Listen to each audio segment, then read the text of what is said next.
Coming up tonight on your favorite podcast, we're back with Peak Cinema. Yeah, that's right. We conclude our salute to theater in the movies with one of my all-time personal favorites, Waiting for Guffman, Christopher Guest, Eugene Levy, Catherine O'Hara, Parker Posey, and the late, great, brilliant, one of my all-time favorite guys, Fred Willard.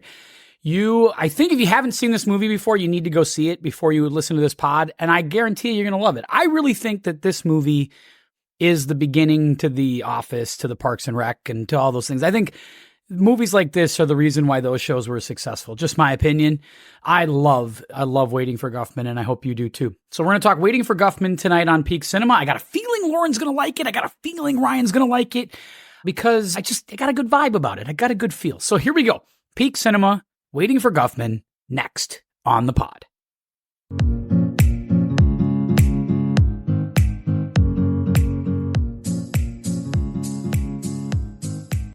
I hit the right button this time. Yeah. That's right, everybody. It's the Tim Anderson Podcast. I'm Tim. That's my buddy Rhino over there. The beard is getting longer, and you are looking delightful, my friend. It's good to see you. And Leon is getting larger. Yeah, it's good to be here. Nice to see you. And of course, the lovely and talented Lauren Nelson Kane joining the podcast as well for an episode of Peak Cinema. Lauren, hello, my dear. How are you? I'm good. I'm not dying of the plague currently. So that's pretty much my barometer for being just phenomenal. We got to get a handle on this. I feel like you guys are suffering from some malady every time you come on this podcast. Like, you can't blame this all on the kid. Oh, I bet we can. We can. Oh, you know we can. We were in Chicago last week for the 4th, and I picked him up because he was coughing in the middle of the night. I thought, you know what? We're in a hotel room. Maybe there's mold or something. You know, he might just be affecting him, and I kind of feel it too, right? I've got allergies. I pick him up, and he coughs right in my mouth. It hits the back of my throat, and I go, "Oh, I'm sick. I'm sick. This is great." Hey, Louis C.K. had a bit like that. You know what I think it is? I think it's this. This is my theory. It's the George Carlin bit. You guys work from home. You don't get out of the house much, and the body needs germs to practice on. You got to get out among the people. And there you were in Chicago, and it's been too long. The body hadn't had the time to practice this. They weren't ready for Chicago. How about now? This was still 100% him. Oh. He had strep throat. He had strep. We took a family trip to urgent care on Monday morning, and we all had strep throat. What the hell? This is the 3rd time I've had it in 4 months. Yeah. Jesus, guy, can you get a handle on this? I'm trying. We are like with kids. I don't know what 80% antibiotic right now. Well, you look great. I have been on antibiotics way too many times in the last 6 months. You know what? It's Cannot good for be you. Healthy. Look at you. You look great. You look great. And that's all I got to say.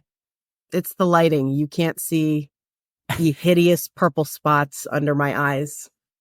Fair. I mean, that's fair. We got to get out. The wife and I already said we got to take Lauren and Ryan out. They need to go out. So we need to make a plan for that at some point.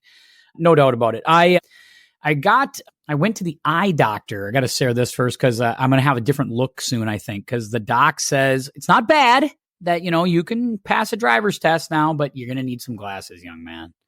And so it's not good for the program. Who knows? It might be good for the program, but I'm getting older now. It's another sign of that. Yes, you've been in the glasses world for a long time, but join us. Yes. I have to go look at frames tomorrow and try to see if I can find something, it's kind of me, Wild Thing Vaughn from Major League or something like that. I'll try to come up with something here for the pod, but we'll see what that looks like. It's really just for night. I've noticed this, like the first thing to go for me was like night vision. Driving at night became a real challenge in recent weeks. And so I was like, God damn it. And I can't see a golf ball after 8:00. So it's very frustrating. So hopefully we're going to get a handle on that here and we'll see what that looks like in a few weeks. I don't know how good I'm going to look, and I don't even know if I'm going to like them, but they say we have to get them and I got to wear them. So I'm going to freaking get them.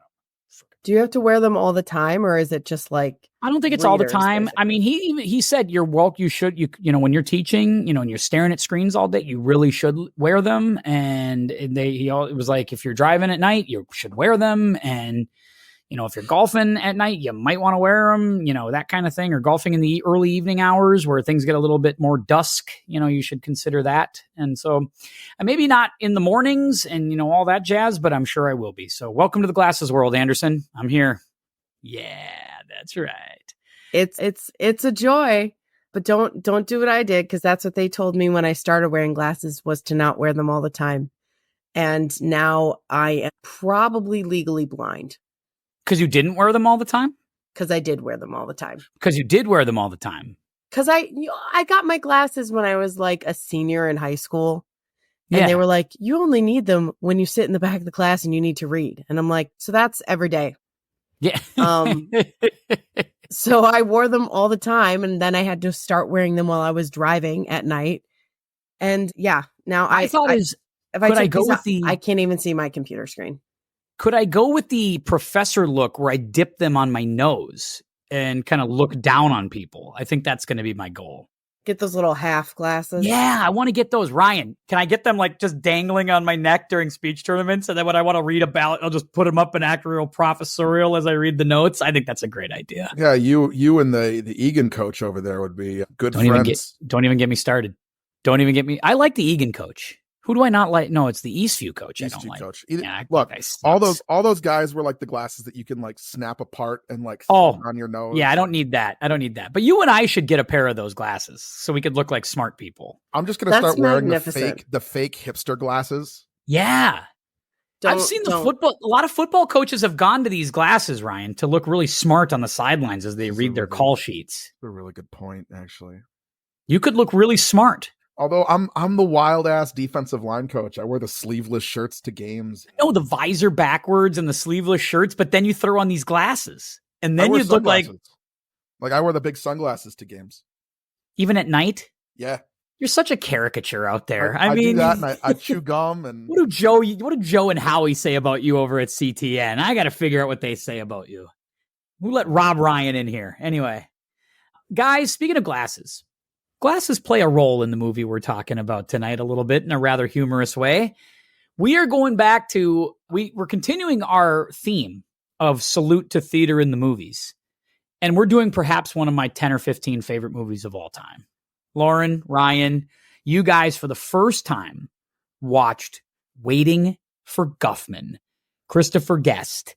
The first of the Christopher Guest trilogies. I mean, Spinal Tap isn't technically a Christopher Guest movie, even though he's in it. It's a Rob Reiner film.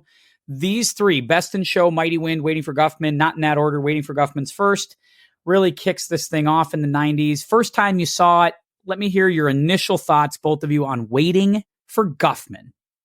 Lauren, you want to go first? Yeah. Magnificent. I mean, obviously, right? It is... Yeah. I've only been in one community show, but I can say that it felt very accurate. Yeah. Very accurate. Just everything about it. It's so understated. It's so small town. And the fun part about watching it is knowing how many other people like it, and you can see like the influences that this movie had on other films and television, because it's obviously like a creative person favorite. 100%. It's just, it's so funny top to bottom. I struggled to come up with any least favorite moments in it. It's really good. I loved every second of it. This is maybe one of the only movies that you have selected for this podcast that I have like loved unconditionally. Didn't you like The Burbs and Tremors? Come on now. You're trying to tell me I didn't get you to like those movies? I like those movies fine. Yes. I like them fine. I am not massive fan of The Burbs or Tremors. I like them fine. But this one was like perfect. It's a pretty close to perfect film. There's not a lot wrong with this film. 90 minutes, really funny, great characters, memorable lines. It's got it all, Rhino. What do you think? Yeah, I loved this. I thought it was a ton of fun. I think that the thing that I like the most about it is the complete unhingedness with which it operates. It truly just, it made me laugh from beginning to end. I couldn't stop. It's one of my favorites. It became a fan. Actually, I saw things in reverse order a little bit. Jesus Christ, Ice Cream Man outside my window here. Jesus, blaring his horn out here. It's ridiculous. Anyway, first movie I saw Christopher Guest was Best in Show. I saw it and I just laughed. It was, again, a wonderful experience for me. And I was like, what else has this guy done? Because I didn't know a lot of Christopher Guest. I just didn't, other than he was married to Jamie Lee Curtis. That's about all I knew. And it's like, I needed more. And they said, well, you got to watch Waiting for Guffman.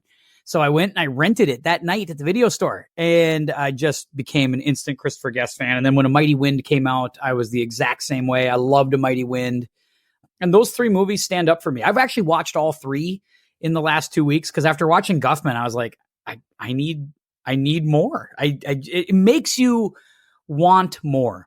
There's no part of the movie that makes you get up and like, this is my bathroom break time. This is my moment to get the popcorn. And I'm here the whole time because it's 90 minutes. It's going to go fast and there's a laugh every minute. It's perfect. It's a really great film. It really to me, it reminded me of the experience of watching like Airplane, where it's like, I can't miss a literal second of this movie. I can't miss 1 second of dialogue. And not because Airplane is more like one joke. And this is more like long form jokes in every talking head. But like, I can't miss 1 second of it. The movie, like you said, the movie is 90 minutes long and it's packed to the gills with bits and jokes, and you can't miss it. This movie, for those of you who do not know, I think it's about 95, 96 this film came out. I'm trying to remember the exact year. It stars Christopher Guest. He wrote it, directed it. And when I say wrote, that's pretty loose, right? Because there's no dialogue, no script here. Only an outline that him and Eugene Levy outlined together. His process in this is so fascinating. So it's Christopher Guest, Eugene Levy, Catherine O'Hara, Fred Willard, and the list goes on. I mean, there are so many. Parker Posey. Larry Miller's got a bit in here. I mean, it's just a dynamic cast. It's full of all kinds of great people. And it's the same players. Like if you go watch Best in Show, you go watch A Mighty Wind, you're going to see the same faces. And that's what makes this so fun to kind of watch, to see a Parker Posey, really a young Parker Posey, really show her acting chops in a really strong way in a film like this. But they're in a small town celebrating their 150th year, Blaine, Missouri. And interloper Corky St. Clair, who's started a community theater in Blaine, has written a history play on the entire 150-year history of Blaine to be performed at this festival. And it is just, that's where the hilarity ensues. So we'll that's the plot for those of you who haven't seen it. Where do we want to talk? Where do we want to start here? What do we want to talk about? Because there's some elements here that I think are really interesting. And I think we can break it down actor by actor if you want. But where do you want to go, Ryan? Oh, I mean, I think there's just so many different directions you could go, but I think my favorite part of this entire movie is just the laser focus on the most ridiculous things. The aliens throughout the entire thing is truly one of the best bits I've ever seen. And I'll jump the gun a little bit on my favorite scene here, so this will come up again, but apropos of nothing, between two theater scenes, cutting to the guy talking about how he was being probed and then never mentioning it again is one of the 5 greatest comedic bits I've ever seen in any movie ever. It is so funny, and I laughed literally until I was crying. With that, the young David Cross, who's in there every day in the crop circle, measuring the crop circle. And he says, in this circle, every day, it's 74 degrees with a 30% chance of rain every day. It's so funny. And he's great in it. It's his only part too. David Cross, really successful comedian. It's his only line, and it's a total smash. It's awesome. Such a great opening piece. That's what's great about that bit, is that it's such a C plot in the movie that everybody who talks about it, it's like it's the only thing that they say in the whole film, and then we never see them again, just talking about aliens. Oh, it's so good. So for those who also don't know, so this film is completely improv. There is no script. The actors were basically just riffing, and the cameras are rolling. So what they have are like what Christopher Guest wrote was basically an outline and wrote these interesting character cards. Him and Eugene Levy wrote every character out, gave them backstory details, things of that nature.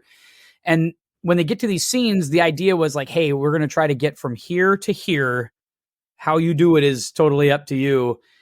And that is such a unique way to do it. And I think that's what makes it even like better than The Office, better than a Parks and Rec. And I think those are great mockumentary style things. I have no issues with those, but you can tell those are scripted, right? That's something they have put together. These guys are just riffing, and it's gold from the beginning. And you could just tell that they are just professional improv actors, and it's so cool to watch. Well, and you can tell that they're all buddies, which I do think like enhances the film. Not to say that like actors who are not like best friends can't make amazing works of art or whatever, but when you're doing something like this that's so based in improv, and probably a lot of it based on their own experiences and inside jokes they have with each other, the chemistry is coming off of them is like what makes the film what it is. It's so realistic. It feels real, even though like Corky St. Clair is maybe the most ridiculous character, so like off the charts. Very. Oh yeah. What are you talking about? He's just your everyday man from Missouri with a wife that he buys clothes for. Yeah, he buys clothes. He bought her a beautiful pantsuit recently. A lovely pant. Yep, excellent, absolutely. And so Corky St. Clair is directing this play, and yes, he's married, and nobody's ever seen his wife because they're like, oh, she's really busy. She must just be working all the time. In fact, Dr. Pearl's wife, who is easily, when you talk about these like ancillary characters on the side of the movie that are just not part of the main piece of the cast, Dr. Pearl's wife is she's maybe got 15 lines and she crushes all 15. I'm like, Why isn't this woman in more stuff? Because she kills me in every line she has. The great line of, I always knew, and she had this great voice, I knew Alan could dance, but I'm blown away here. And I'm like, you got to bring Joshy. I'm just busted. I need to feed him, I'm a mess. Her accent is magnificent. Like there's something so like being from Minnesota, being from the Midwest, we see a lot of people try to do Midwestern accents, and they're not good. I'm a long proponent of Fargo. Pisses me off. I think all of those accents are terrible. I like Fargo, but the accents are bad. They're so bad. And it makes me so mad because the Coen brothers are from Minnesota. Whatever. That's neither here nor there. But her accent is so magnificent. Hers and like Parker Posey's, because like the Missouri accent's like a little bit Southern also. Parker Posey, make her president. I heard we're looking for a new one. I think she could do it. She'd always have a home at the Dairy Queen. That's the Coke. I do the cones. People get breezes. They get all that stuff. They want, I love that at the end of the movie, she's working at another Dairy Queen. Yeah, she's working at a Dairy. Just a different one. She's so magnificent in this movie. I love her talking heads because you can feel her getting bored by herself speaking. Yeah. It's an island, and she's always chewing the gum. Yes. Oh my God. She's so good. I love Parker Posey in this. Funny. So the cast is, with Christopher Guest playing Corky St. Clair, Eugene Levy's playing the dentist, Dr. Pearl. And Eugene Levy is this guy who thinks he's super hilarious. And we know this guy. We've seen him. He thinks he's super funny, and he's really not, but he believes it. The line that he has at the beginning absolutely crystallizes that, when he's like, they said, oh, you had to be the class clown. And I was like, no, but I sat next to the class clown and I studied him. Oh my God. Isn't he's at the end of the film, he's like performing his Yeah, he's doing like great grandfather's. his booby made a kishka. Yeah. Yes. At an old folks home. God, it's so good. And he's so funny. And other characters, obviously, the first one, I read this from Fred Willard that I guess Christopher Guest, I mean, he's known Fred Willard forever. I guess that's the first guy he called and was all about the improv. And Fred Willard is just so good in these three movies. He is so freaking good. It's not even funny. Like he plays a travel agent who has never left the state of Missouri. And his wife, played by Catherine O'Hara, who, by the way, never did an improv film before. So she was like, I was scared to death. I don't know, they wanted me to do it, but I've never improv before. And I didn't know Fred Willard very well. I had to sit down with him, and it was like instantaneous, like chemistry there. It was amazing. I would absolutely never have guessed. Like her, I mean, we know her now. Her improv skills are so good. I would never have guessed she didn't do that before this, because she's one of my favorite parts of the movie. Oh, yeah. She plays this, Easily. The wife of the travel agent, but you can tell like she's got issues. Like we know that she loves performing and loves doing these plays, but has some real issues as far as like self-esteem and all this stuff. Cause the great scene that brings this home is, when we would do scene studies at home and, Ron has, hours and hours of notes for me, they're for both of us. You just get most of them. He says, and it's just I'm going to try this kind of acting where I close my eyes when I'm talking to them, but then I look away and my eyes open. And she's just so in herself. And she's brilliant. She's absolutely brilliant in this movie. And it's kind of, this isn't like the spark of like the Catherine O'Hara renaissance. Cause that I think comes later with like Schitt's Creek, Best in Show, when she does those kind of movies. But I think you could argue maybe this is it. Cause this is post Beetlejuice. This is post Home Alone. This is post all those films that we kind of knew her for. And, it kind of comes at an interesting time in her career. That's true, I guess. I mean, I wouldn't call it a renaissance. I just think that she's just had a very lucky and magnificent career. I think that she could have done something like Home Alone, and it could have been very easy for her to be just like the mom in stuff. Yeah, she could have been doing shit like Rocky and Bullwinkle and, doing what so many actors make the mistake of doing. Like, just take shit parts and just take money, and that's it. Don't let this erase the fact that she also did Bartok the Magnificent. Did she really? Yeah, she was the voice of Ludmilla, the Dragon Queen. Wow. I have to imagine that maybe she did that for her kids or something. Why? Isn't that a straight to video? Yes, it is. Oh, okay. Hey, Jeff Daniels, I was watching a Celebrity True or False with him on Rich Eisen's podcast. And Jeff Daniels was like, I did Speed because there's a check there. There was a good check. And so I did it. Hey, nothing wrong with it. I love Speed, but I basically just did it for the check. Sometimes you got to be honest about it. And I admire that. Maybe that's what it was. It was just a really good check for Catherine O'Hara. That's perfectly fair. I mean, it's your job. You have to make money. But I don't know. Like, I just think she's had a magnificent career. I mean, Beetlejuice is one of my favorite parts of hers ever. Yeah. I think that's such an iconic role for her. And then to kind of like capitalize off of that and just do a bunch of weird shit that she enjoyed doing. Leading obviously all the way up to her relationship with Eugene Levy and then being in Schitt's Creek, which is just so. And like, I think she's great in Waiting for Guffman. I think she's so funny in Best in Show and so loving and caring and still funny in A Mighty Wind. Like, she plays three very different characters in these three movies, and they're all great. Like, they're all phenomenal. She's a real professional. It's what's great about it. And let me ask you a little bit about the concept of the movie in general, Ryan. I'll ask you this first maybe, and then go to Lauren. I think one thing Christopher Guest has said about his films is that he's not trying to necessarily make fun of anybody. He's simply trying to bring out something that a lot of people really care about, whether it's dog shows or folk music or community theater in this regard.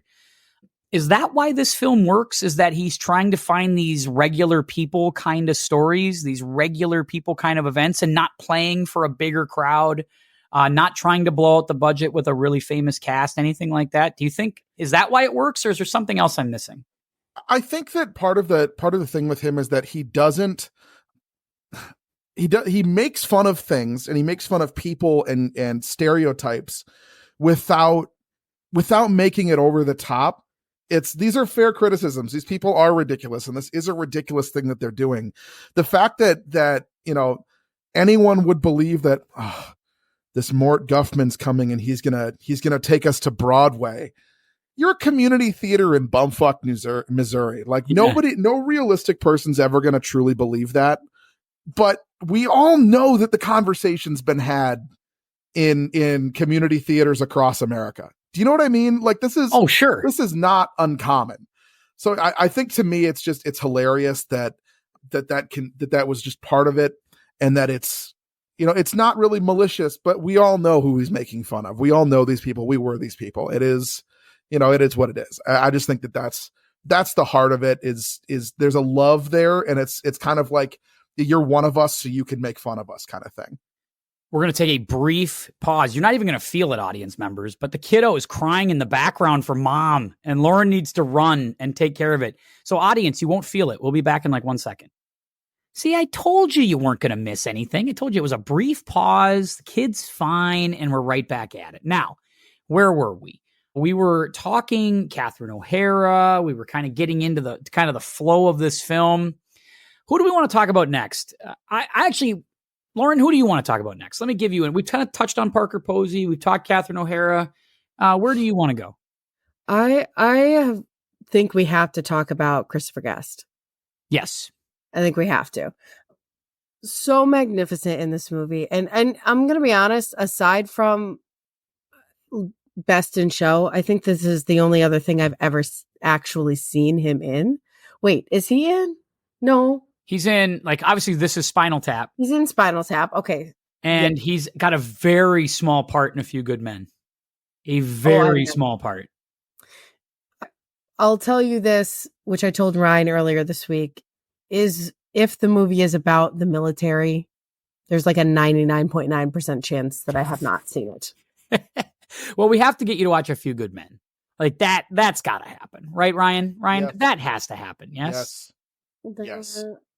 The cast is amazing. Tom Cruise is throwing 105 in it. You gotta watch it. Come on now.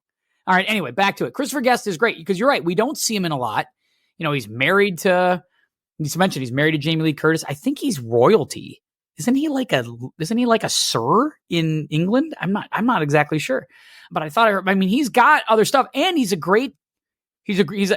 accomplished singer-songwriter type guy as well. He is a baron. A baron. He is the fifth Baron Hayden Guest, known professionally as Christopher Guest. Wow. Are you serious? Yeah.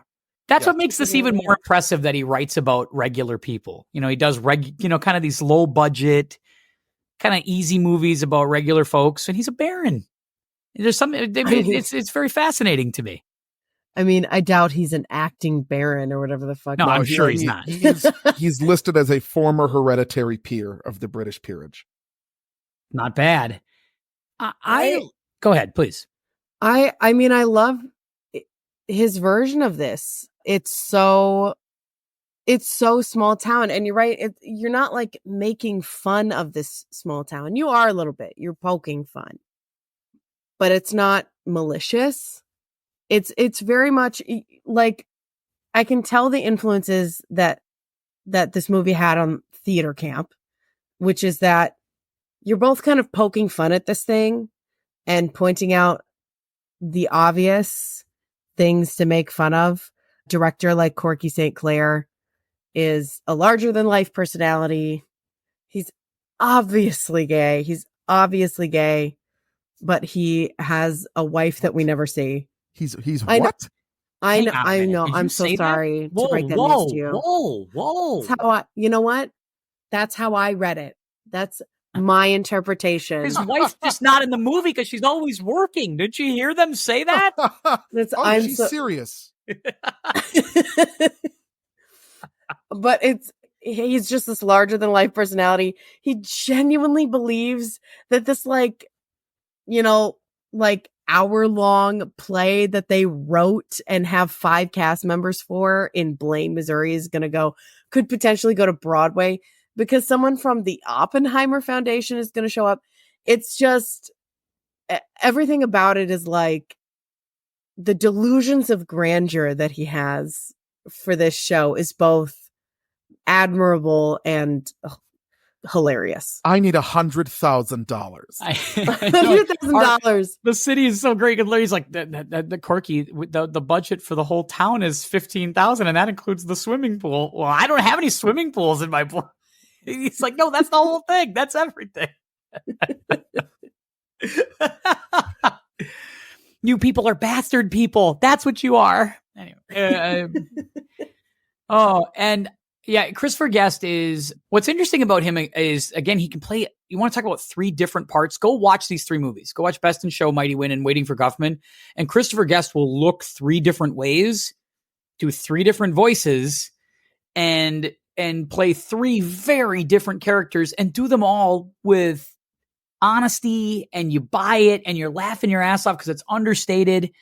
I really respect that about him. I love the fact that he writes the music for this movie with Michael McKean and Harry Shearer, who are his Spinal Tap compadres, and then are also writing all the folk music for A Mighty Wind 2 movies later. So like he is thinking about this and he is immersed in this film. He's writing all the music. He's doing all the dialogue stuff. He's doing all this extra pieces behind the scenes. He does a lot of the editing. He talks about how I love to edit and it'll take me 8 months to edit a movie, but I will edit it because I want it to look a certain way. And it's so interesting just how in depth he is in this process. Well, that's another thing. So I didn't find like a ton of fun facts about this movie because it's such a low budget movie from a while ago now. Cost $4 million to make in total. Good Lord. And that includes the swimming pool.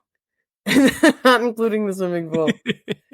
But he spent a year and a half editing 60 hours of footage with his editor to come up with the final cut, which is like, that is, I mean, I'm not going to sit here and pretend like I know what a post-production time frame is, but it cannot be a year and a half. I don't even think Marvel movies are a year and a half. So like to spend that much time on this, like you have to really understand, you have to take all of this footage, all of this kind of probably insane, crazy footage, because I'm sure your actors gave you like 100 different versions of a thing and create a cohesive film around it. And I just think that that's really impressive. And yeah, he has an idea of what he wants to see, but he doesn't know what Fred Willard's going to give him. In fact, like Fred Willard's, the audition with Catherine O'Hara, which is one of the funniest scenes in the movie. We're going to get to that in a second.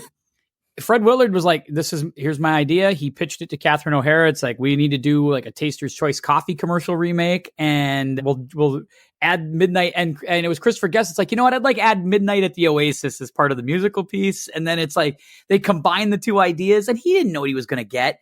And he gets this like dance routine. And the guy's wearing these jumpsuits. They're wearing these tracksuits, Ron and Sheila. And if I laughed the entire time at that audition scene because it is so funny in it. Because at the end, he does the old, you want us to strike the chair? You know, yeah, we've done plays with Corky, so we know all the terminology. I love the 2 of them so much as these, like, I hate to give it such a millennial reference that I'm about to give, but a very like a Ryan and Sharpay.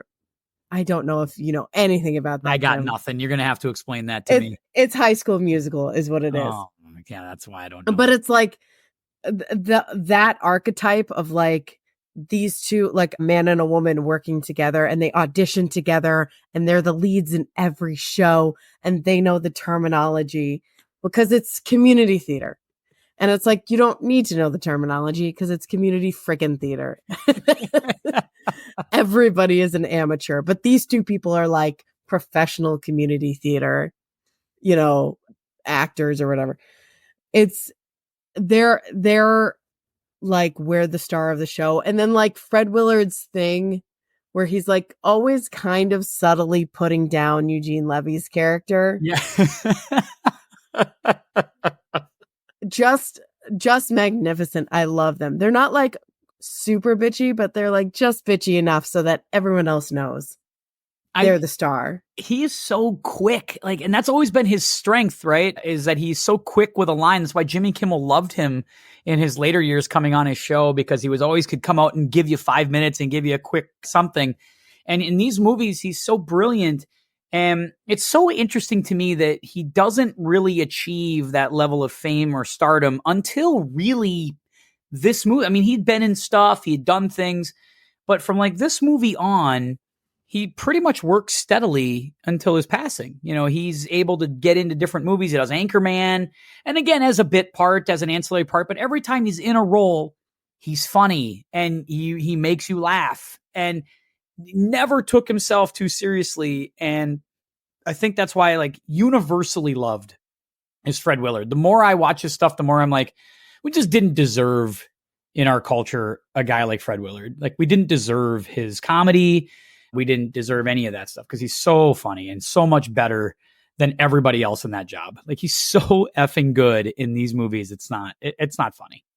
Well, and this is the thing that I liked about this movie and Best in Show and movies of the like, which is it really gives people who are typically character actors kind of a time to shine. It's just, the whole movie is just character actors, you know, and that's what's enjoyable about it. It really gives them a chance to breathe and do their thing and show their chops, because they don't always get the opportunity to do that. You know, we know now because of Schitt's Creek that like Eugene Levy and Catherine O'Hara can kind of headline, so to speak, but for much of their careers, they did not, you know. That's true. And that's why this isn't enjoyable for many other reasons, but also because it gives them a chance to shine. All right, let's get to some of our favorite. Let's get to the categories here. We got to get to that. What about favorite scenes? Favorite scenes. We got to have a lot of them. I don't think anybody has any least favorite scenes, but what are your favorite scenes? Let's do it. Drunk Catherine O'Hara. Oh. Where we find out that Ron has had a penis reduction surgery. Yes.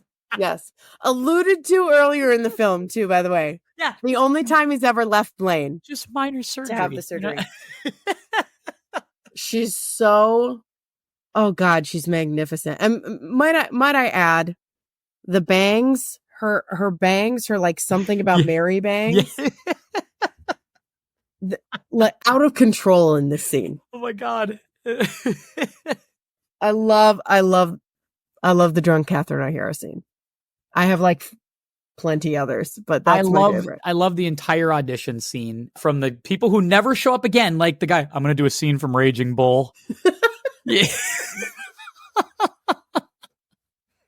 And Parker Posey singing Teacher's Pet and doing the splits. And you're just like, boy, that's uncomfortable. And so Dr. Pearl gets in there and he's queuing up he's doing like a medley of songs and he can't sing a lick. And then as soon as he's done, Christopher Guest, oh, wow, he was really good. Wow, that blew me away. What a talent. The whole audition sequence is hysterical. I love it. I love the fact that the guys, he doesn't cast the Raging Bull guy or the guy who's spitting pong balls. He goes to a junkyard mechanic because he's young and he's athletic and gets him to be in the play. Unbelievable to me. The entire audition scene is perfect. And then I read somewhere too that because that guy did that monologue, that very short monologue from Raging Bull, they had to give writing credits to the people who wrote Raging Bull. I'm sure they did. So that's a great scene. That's fantastic. Ryan, give me a favorite scene.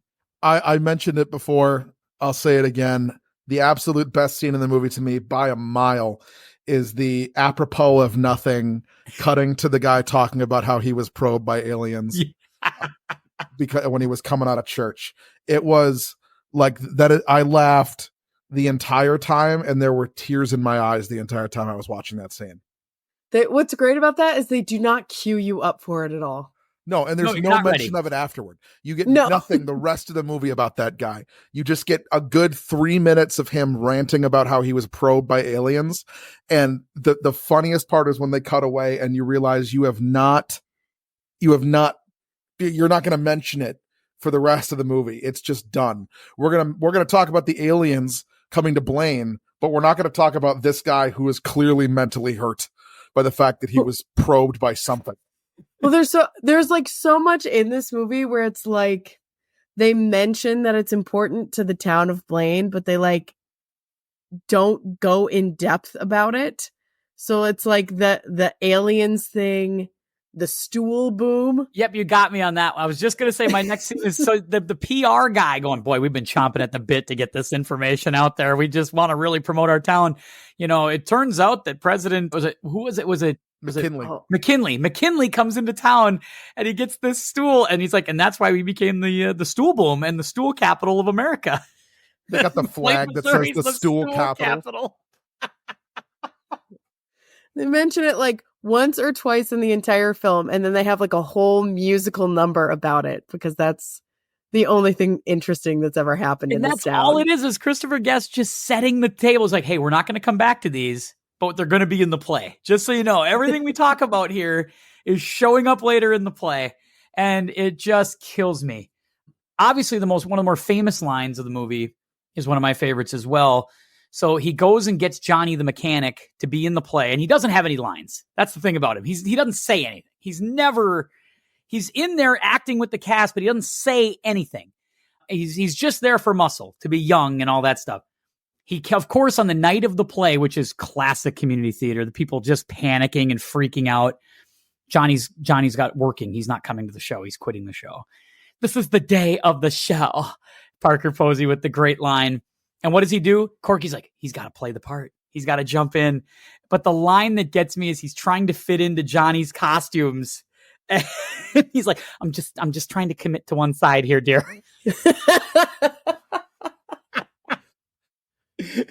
And the entire backstage feel is perfect. Like, it's just organized chaos backstage in a play. Everybody's just running around nuts. From like the call is 2 hours before a show usually, or an hour and a half before a show, and people are nuts from that 90 minutes there all the way through the show. It's out of control chaos backstage. On stage it looks brilliant. Backstage people are freaking out every 2 seconds. That was a great example of it. You think that you were like going on stage to perform open heart surgery. That's always the vibe in a backstage area, especially when people have to do a costume change. Yes. Yeah. Oh my God. When I was in high school, I had to do a costume change and it was like 20. It was like so short. It was like 20 seconds long. And I was wearing like a 50s costume. So I had like 18 layers on. I had like crew members everywhere. And I'd like walk back out on stage and I was like sweating profusely and had to sing immediately. The amount of girls stripping in high school that I saw in plays was unbelievable to me. I'm like, are we allowing this at the high school? To just people just taking their shirts off every time they get as soon as they hit the curtain, shirts off, everything's off, and we're getting changed into another costume. Well, for that reason, it's like myself and all the other girls have like some kind of like under thing on. So they can easily change right backstage, but that's just another layer. And so you're walking out on stage and you're like, oh, you're lucky I don't pass out. I've got like 3 layers of crinoline and a wool skirt and a sweater and a shirt and an under thing. And you could tell like he's just it's so tight on him when he does that military, that I'm going to go fight for my country tomorrow. And it feels very, oh God, Ryan, what's the producer's bit? Springtime for Hitler. Springtime for Hitler. Yeah, absolutely. Oh my God. Except honestly, the other way. The costume change thing, I'm like zoning out here as like a freaking trauma response here. The costume change I haven't doing How to Succeed. I wore a full wool business suit over slacks and tall wool socks with a sweater underneath it. I had to. Were they trying to make I had Children to do a faint. Ryan was trying to make weight for a wrestling meet that next morning. He was like, "That's what I got to do." I had to do a full dance number, and then get off, do a costume change, and come back and do a full duet dance number with Andy Kimball. Your mom is sitting there going, "Ryan's put on some weight. He looks really big. Like, what's going on there? He didn't look that big when we dropped him off." I had to get back into this costume, into the suit for the second act. And the next night I went to get dressed again, double layering my costumes, and it was soaking wet. Yeah. It just like, you can't double layer that you can't do that. But I had it was the only way we could get it done timing wise, but it was like, it was wet the next night. There is the only way that they're ever gonna do that show again at Centennial is if they burned that costume and bought a new one. That's the interesting thing. I'm glad you brought this up, because this is one thing that they don't touch on, because they're only doing a one night performance. Night 3 or 4 of a play, that dressing room, that's a tough scene. That's a tough scene in there, man. I am probably the only person on this podcast who has been in both a wrestling room and in a theater dressing room at like the peak of stank for both. Yes. And the theater dressing room may smell worse. The theater dressing room is a football team room. It does not take them long to stink up a place. But there's 100 of them. Yeah, that's 100 dudes who are big and sweaty. We're talking about like dainty, nerdy high schoolers, and that place is unbearable after day 3. It doesn't help that half of these kids have not heard of deodorant. Oh God, no. It's off the charts. It's also all that expired Ben Nye makeup. Oh, just God. open. Oh, it's just on the shirt collars. Hardening. Yeah. And you tell them, take the dress shirt home, wash, get the makeup off. Nope, you're gonna leave that sit there overnight. No, it's all that Ben Nye makeup that sits in the director's office kit all year. It looks like Bob Ross's paint board. It's like infected with teen act. It's disgusting. Oh God, yeah, it's the worst. And doing community theater, when we were doing these plays in the basement of a church, I was doing plays for a number of years. We had this locker room space for the guys to kind of change and keep costumes. And I was always like, "Hey, bro, it's a week worth of dress rehearsals plus the show. Do not let this stay here all 7 days. Don't do it. Like, take the dress shirts and stuff home. You can leave the suit and bring Febreze and dry clean this, whatever we can. But you got to take care of the stuff. It's brutal in here." And yeah, after day 3 or 4, you had the dress rehearsals, day 3 of a show. Oh, Jesus Christ. It's the worst. It's too long, and nobody, and you know what? Sometimes you can't take that stuff home. The community show that I did, we did for a month, every weekend for a month. And I had a dress it was a costume dress. It was like a wool, thick tweed dress. I can't take that home. Yeah, it's true. That's not mine. The dressing room just smells like hot mayonnaise. Oh. It does. Febreze is your best friend. It's disgusting. It really. So that speaks to the chaos that is always happening. And backstage. I also love the fact that the costume is tight on Corky, because every year, without fail, when you're doing a play, something barely fits. It's like, hey, that's what we got. That's what we got. Find a way to make it work. If you're doing Oklahoma and the boots are a half size too small, or you're in some kind, and it's usually a period piece, right? Because if it's not a period piece, you can usually bring something from your own house. But when you're doing something from, hey, we got to look like we're in 1875 here. It's like, oh, Jesus Christ. Fat dudes didn't exist in 1875. This isn't going to work. That's not true. William Howard Taft existed, Tim. And I was probably wearing William Howard Taft's outfits. I'm sure that they were passed down to the community theater. That man was my hope to be president one day. We can have a fat president again. What other favorite scenes do we have? So I was going to mention the lazy eye gag. Great bit. Oh, my absolute favorite bit. They look at, so Eugene Levy takes off his glasses and reveals that his glasses not only help him see, but also correct a lazy eye that he has, which is just him crossing his eyes and looking ridiculous. The best part about that is when they're in the play, and I think Fred Willard looks at him and says, "What did your keen and perceptive eyes behold?" And then it just zooms in on his cross eyes. I'm trying to think of what's better for Eugene Levy, the lazy eye in Waiting for Guffman, or the fact that he has 2 left feet in Best in Show. I'm trying to figure out like which one is the funnier bit. They're both hysterical, but Eugene Levy he's so good with the physical comedy, and Fred Willard, I forget all about that line. That's so funny that he even says that. Oh my God, that's great. Didn't Fred Willard like lose it when he saw it the first time? Yes. So I was looking at trivia for the movie, and apparently he did not know about the lazy eye bit that was shot without him in the room or something. So when he says that line to him, they had to cut away because Fred Willard, it says, quote, was gone for about 10 minutes with laughter.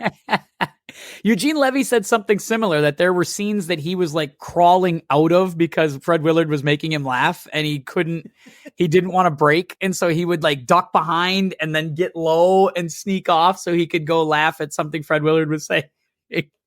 That's magnificent. That sounds like those 2 guys were just kind of like taking turns, like trying to, maybe one up each other a little bit. And it makes for a really, really funny. I just like some of the one-liners, like just these little, like off the top of the head, like Ron Albertson meets Dr. Pearl and says, "Hey, Dr. Pearl, you remember my wife from previous bills?" It's like pulling teeth to get this guy to do something. Am I right?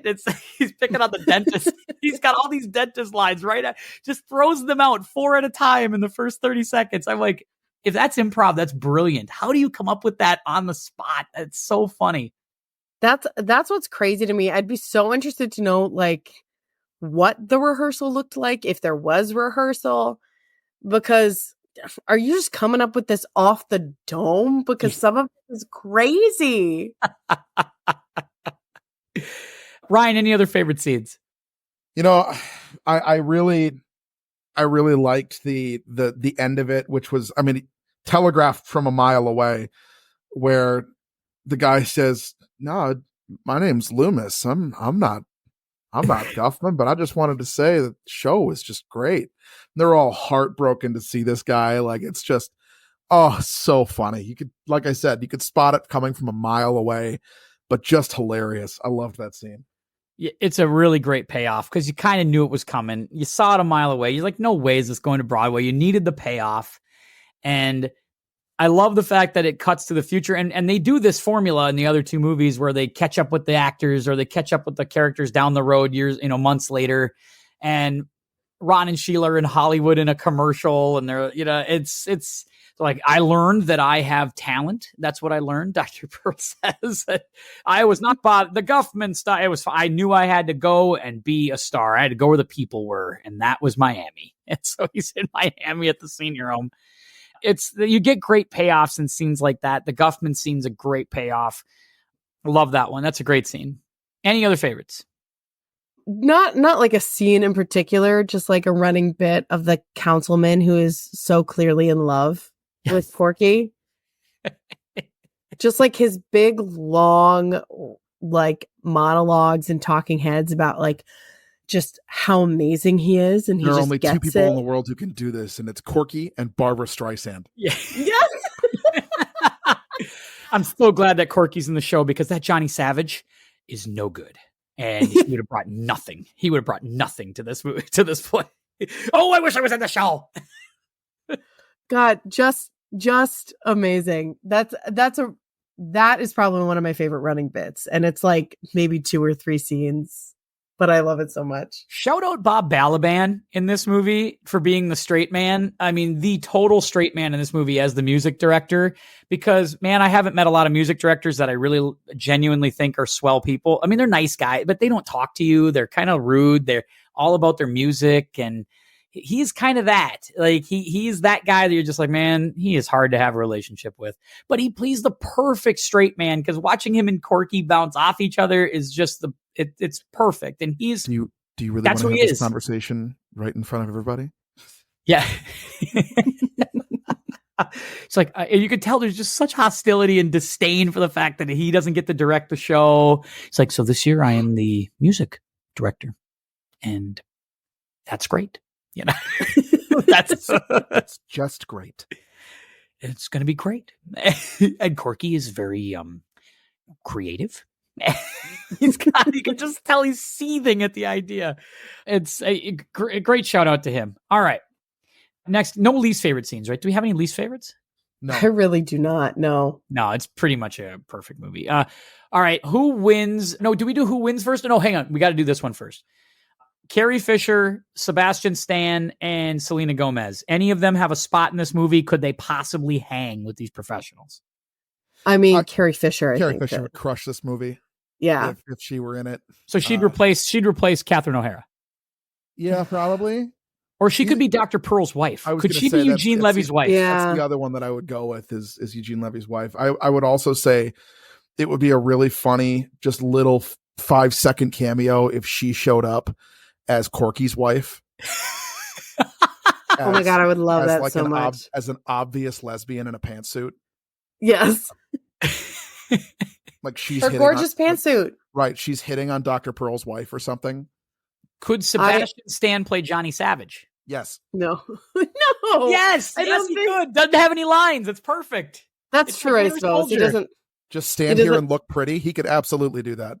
I suppose he could do that, yes. Could Selena Gomez play Parker Posey's part? Oh, you know what?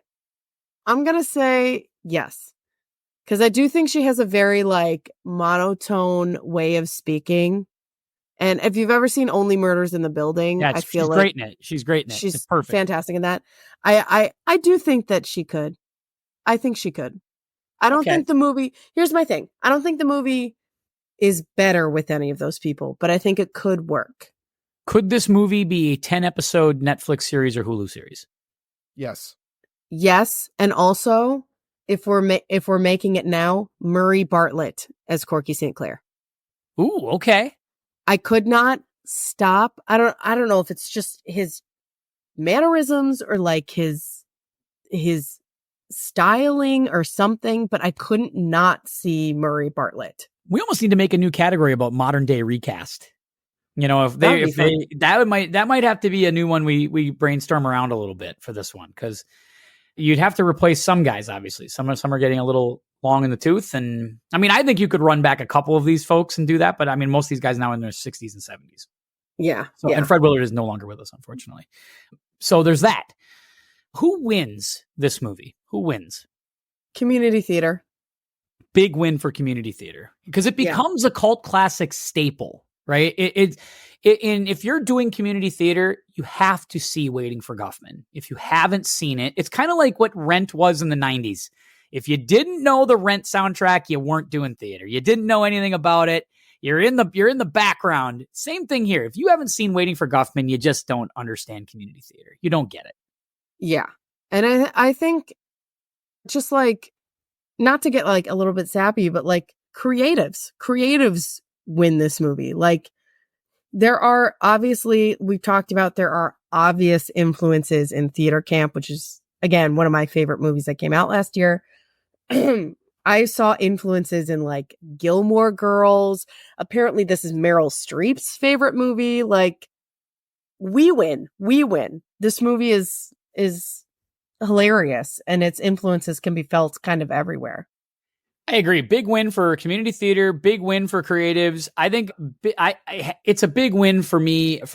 It's a big win for Fred Willard. I think it's a huge win for him. He's so funny in this movie. He's even funnier in Best in Show. If you haven't seen Best in Show, he absolutely will floor you as the broadcaster, the sports broadcaster, broadcasting the dog show. I mean, it's such a bit part, but he steals the movie in the third act, and that's what makes him great. He's fantastic. So huge win for that. Huge win for Aliens. I would argue big win for Aliens, I think. And our I'm sure the X-Files played big into this, right? Big win for small town crop circles. Yes. Yeah. Big win for small towns, honestly. Big win for small towns. Things happen there too. Yeah, like own your stuff. Like own your small. Yeah, if you're the stool capital, be that. There's so much of the small town aspect of it that I see in Gilmore Girls. And Gilmore Girls is obviously, it's a little bit more Connecticut, a little bit more like idyllic. small town than Blaine, Missouri. But there are definitely elements, specifically in the reboot that they did a couple of years ago. There's like a lot of stuff that you can just kind of tell that Amy Sherman Palladino was a fan of this movie. I agree. And I think it speaks to owning. I like the idea of what you said of just kind of owning your small town thing. It reminds me of when I drove through Mora, Minnesota, which is about an hour north of us. They're the homemade pie capital of the world. Have you noticed that? You ever driven through Mora? No, but I don't even know where it is. The big sign when you drive into Mora is "Welcome to Mora, homemade pie capital of the world." You know, where I teach, Halloween capital of the world. You know, just own your stuff. I love it. And you know what? That Halloween capital of the world is where trick-or-treating actually originated. It is. There you go. And they're the stool capital of the world. Way to own that. That's right. Yeah. Own it, Blaine, Missouri. I'm here for it. I am here for it. Guys, this was fun. Anything else we want to throw here on this? We might revisit a Christopher Guest movie and do Best in Show down the road. It'll be a while down the road, but we should definitely revisit his stuff. I'd love to do Best in Show. I have not seen it in so long, but I remember loving it. And A Mighty Wind. We can always throw A Mighty Wind in there too, because anytime we can get Jane Lynch on and talk about her brilliance, we got to do it. Got to do it. In fact, the Christopher Guest, Jane Lynch, how they met and how she got into Best in Show through a Frosted Flakes commercial that Christopher Guest was just so happening to like direct. That's how she got into Best in Show. It's like the best. These little stories are so funny how they get there, and it's worthwhile. So we love it. What's up next on Peak Cinema, Lauren? I don't have it pulled up, but it is Ryan's pick. Ooh, it's Ryan's pick. And if hold on. Oh, it's The Birdcage. Fantastic. Kind of rounding out our theater trio a little bit more on the it's not quite drag theater side of things. But yeah, it's a show kind of thing. And I think theater, it's another rite of passage. Every theater person must see it kind of thing. Oh, and it's perfect because I've actually been on a little bit of a Robin Williams kick, having just watched Good Will Hunting again the other night. And so good. And he is fantastic. And this is one of my favorite Robin Williams films. There's a lot of Robin Williams films that I actually really don't like, that I think he's over the top and too much in. Birdcage, he's brilliant. And so I can't wait to see that. This movie is a top 5 movie all time for me. Really? Oh, for sure. Yeah. I love this movie with my whole heart. I'm super excited to watch it and talk about it on the pod. Can't wait for it. All right, guys, that's Peak Cinema. And again, if you want to listen to the archive, go to timpodcast.podbean.com, facebook.com/timpodcast. You can like, subscribe, do all of that stuff, comment, tell a friend. You can subscribe to the podcast on Apple Podcasts, Spotify, Pandora, iHeartRadio, wherever you get your podcast. Please go ahead, like, subscribe, do all of that good stuff. I would appreciate it. Lauren would appreciate it. Ryan would appreciate it. And we will be happy to come back again in a couple weeks. Do the Birdcage on Peak Cinema. Till next time, for Ryan, for Lauren, this is Tim saying keep your head up, and we'll see you.